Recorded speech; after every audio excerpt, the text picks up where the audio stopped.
Sir నమస్తే అండి. నమస్తే అండి. ఏం పేరు సార్ మీ పేరు? రాధాకృష్ణ అండి, గుడ్డూరు. ఏ ఊరండి? రాజగూడెం సార్. ఎంత సార్ సార్ మిర్చి? 4 ఎకరాలు వేసింది. ఎట్లా ఉంది సార్ రేటు? రేటే సారు అంతా 10,000 12,000 అంటున్నారు. అంతా నల్లి వచ్చినాయి. పెట్టుబడులు కూడా రావు సార్. గతంలో ఎలా ఉంది రేట్లు? ఇప్పుడు ఎలా? గతంలో 20,000 అమ్మింది సార్. నేడు 20, 21. గతంలో మీరు ఎంత అమ్మారు? 20,000 అమ్మింది సార్ పోయిన సంవత్సరం.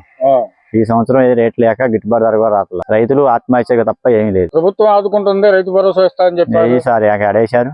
ప్రభుత్వం ఏదైనా ఆదుకోవాలి. ఆదుకుంటే రైతులు బతుకుతారు, లేకపోతే లేదు. ఇంకా చెప్పండి మీ బాధలు ఏమన్నా? బాధలేదు సార్, ఇదే గిట్టుబాటు ధర రావాలా. రైతులు లేకపోతే ఆత్మహత్యలు తప్ప రెండోది లేదు. కనీసం 20,000 మద్దతు ధర ఇవ్వాలి సార్. 20,000 మద్దతు ధర ఇస్తేనే గిట్టుబాటు ధర ఏమైనా రైతులు నిలబడతారు, లేకపోతే ఆత్మహత్యలు చేసుకోవటం తప్ప ఏమీ లేదు.